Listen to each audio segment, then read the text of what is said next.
Bismillahirrahmanirrahim. Assalamualaikum warahmatullahi wabarakatuh. Setiap orang yang ingin transformasi diri dia daripada satu bentuk kepada bentuk yang lebih baik, dia menggunakan teknik coaching. Teknik coaching adalah satu teknik yang mana seorang coach akan bertanya soalan. Seorang coach perlu memiliki beberapa skill. Skill yang pertama adalah skill mendengar dengan cara berdiam diri, silent. Teknik berdiam diri adalah satu teknik yang sangat penting. Sebagaimana yang dikatakan, orang yang berilmu adalah orang yang banyak berdiam. Orang yang banyak diam biasanya orang yang banyak ilmu. Kalau kita tengok member kita banyak diam, mungkin dia banyak ilmu. Sebab teknik yang pertama yang perlu dikuasai oleh seorang coach ialah berdiam diri, silent. Dengar apa yang diucapkan, apa yang diluahkan oleh coach. Apabila coach meluahkan, kita kena berdiam diri dan kita kena ambil, dengar, tangkap idea apa yang ingin disampaikan oleh coach. Kemudian kita olah balik dengan bertanya soalan. Kita kena bertanya soalan sesuai pada tahap coach. Mungkin coach seorang pekerja ataupun seorang CEO ataupun seorang yang tahap dia tahap kanak-kanak. Ada 3 tahap yang penting. Yang pertama dipanggil tahap aku, iaitu tahap kanak-kanak. Apa yang aku nak, aku akan minta. Sebagaimana kanak-kanak, kalau dia nak beli mainan, dia akan minta, dia akan menangis, dia akan meraung. Itu pada konsep aku. Yang kedua pada konsep kita, maknanya dia boleh berkongsi pendapat dengan orang lain. Orang yang boleh berkongsi pendapat, kita boleh coaching. Tapi orang yang tidak mau dengar cakap kita, yang ada sifat aku, kita tak boleh coaching. Itu dipanggil sifat kita. Dan yang terakhir sekali ialah saya dan kamu, iaitu adalah authority. Itu peringkat yang lebih tinggi, biasanya CEO ataupun owner of the company. Kita boleh coaching orang yang boleh dengar cakap kita. Apabila kita coaching, dia ada 2 peringkat. Dalam diri kita ada roh dan ada jasad. Yang pertama, roh dipanggil juga sebagai spiritual ataupun dipanggil juga sebagai social emotion yang dipanggil.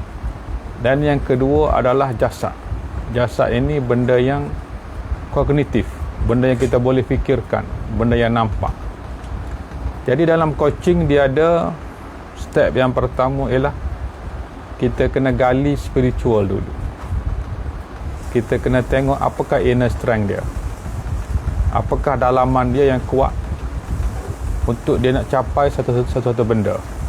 Apa yang dia nak capai, apakah inner strength dia, apakah dalaman dia. Sebab dalaman sangat penting. Dalaman ini adalah spiritual, ruh. Sangat penting kita kena gali dalaman dia. Apabila kita dapat gali dalaman dia, kemudian kita kena cari limiting belief dia. Apakah yang menghalang dia dari sudut dalaman? Apa yang menghalang dia? Kemudian kita kena challengekan apa yang menghalang dia. Kemudian kita pergi pada orientasi. Maknanya ke mana dia nak pergi dari sudut dalaman. Sebagaimana kita tengok dulu masa kita kecil dulu, kita belajar naik basikal. Hari ni kita naik basikal, kita jatuh, berdarah kaki kita, berdarah lutut kita, berdarah tangan kita. Tapi besok kita naik lagi basikal, sampailah kita pandai naik basikal. Sebab dalaman kita rasa excited, kita rasa seronok walaupun kita luka dan cedera. Itu sudut dalaman. Kemudian coaching akan bertanya beberapa soalan untuk faham apakah matlamat yang dia ingin capai, apakah goal dia. Apabila dia dah ada goal yang tetap, kemudian dia akan cari apakah halangan. Dia akan bertanya coach tentang halangan.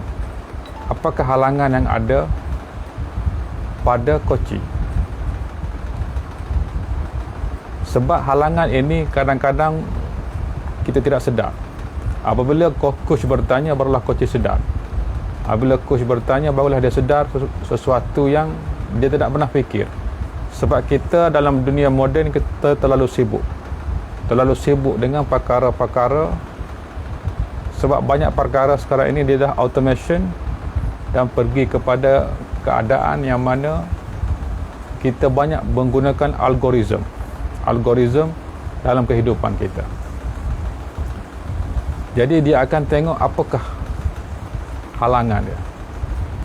Kemudian coach akan bertanya apakah isu dia. Kemudian coach juga akan bertanya apakah support yang dia perlukan untuk mencapai apa yang dia impikan.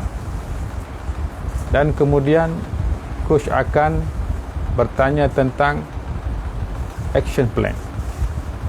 Apakah yang dia boleh lakukan? Apakah yang dia lakukan sekarang? Apakah yang dia boleh lakukan pada langkah yang kedua, ketiga dan seterusnya? Apabila selesai ada action plan, di situ sebenarnya kita mencari coach. Semasa sesi coaching, coach mencari apakah capability kita, apakah kemampuan yang kita ada dari sudut dalaman dan luaran, apakah yang kita mampu buat. Dan berdasarkan soalan yang ditanya oleh coach sebagai seorang yang pakar dalam diri dia, sebab setiap orang kemampuan dia tak sama. Ada orang kemampuan yang lebih tinggi, ada orang kemampuan yang lebih rendah. Jadi the matter expert lah coach. Coach akan menerangkan apakah kebolehan yang dia ada. Daripada kebolehan, kita akan buat action plan dan kita akan menentukan kapasiti dia ataupun KPI. Apakah yang dia perlu capai? Kita akan set KPI berdasarkan capability yang dia ada. Apabila dia dah dapat capai KPI, pada waktu itu dia sudah berada pada tahap kompetensi pada sesuatu yang dia nak capai. Itulah yang perlu digali oleh coach pada setiap coach, dengan menggabungkan spiritual dan benda yang kognitif yang boleh dipikirkan. Sebab dalam hidup kita ada benda yang boleh dipikirkan dan ada benda yang tidak boleh dipikirkan. Sebagai contoh, benda yang boleh dipikirkan kognitif ialah apabila kita naik kereta, kemudian sampai ke lampu isyarat, ada yang warna hijau, kita jalan, kalau warna merah kita berhenti. Itu dipanggil kognitif. Tapi kita sebagai manusia juga ada emosi. Emosi sebagai contoh ialah apabila kita sudah plan untuk pergi satu meeting, tiba-tiba sampai tengah jalan jam. Jadi pada waktu itu kita akan menggunakan emosi. Mungkin kita akan potong queue ataupun langgar lampu merah dan sebagainya. Pada waktu itu kognitif sudah tidak digunakan lagi. Kita menggunakan perasaan. Sebab dalam diri kita ada ruh dan ada jasad. Dalam diri kita ada fikiran dan ada perasaan. Jadi bagaimana kita nak kontrol perasaan ini dan bagaimana kita nak kontrol jasad kita supaya apa yang kita lakukan adalah sebagai ibadat. Hidup kita sebenarnya kita kena jadikan sebagai ibadat. Apabila berlaku kebaikan, kita kena alhamdulillah. Apabila berlaku keburukan, kita kena terima sebagai alhamdulillah. Sebab dalam hidup kita ada benda yang kita boleh kontrol dan ada benda yang luar kawalan kita. Kadang-kadang kita emosi kita banyak terganggu kepada perkara yang di luar kawalan. Benda yang di luar kawalan kita seringkali menyebabkan emosi kita terganggu. Jadi kita kena selalu kontrol benda yang kita boleh kontrol. Benda yang kita tak boleh kontrol, kita tak boleh buat apa. Jangan jadikan benda yang kita tak boleh kontrol mengganggu emosi kita dan menyebabkan kita melakukan sesuatu yang tidak patut. Okey, sekian, terima kasih. Assalamualaikum.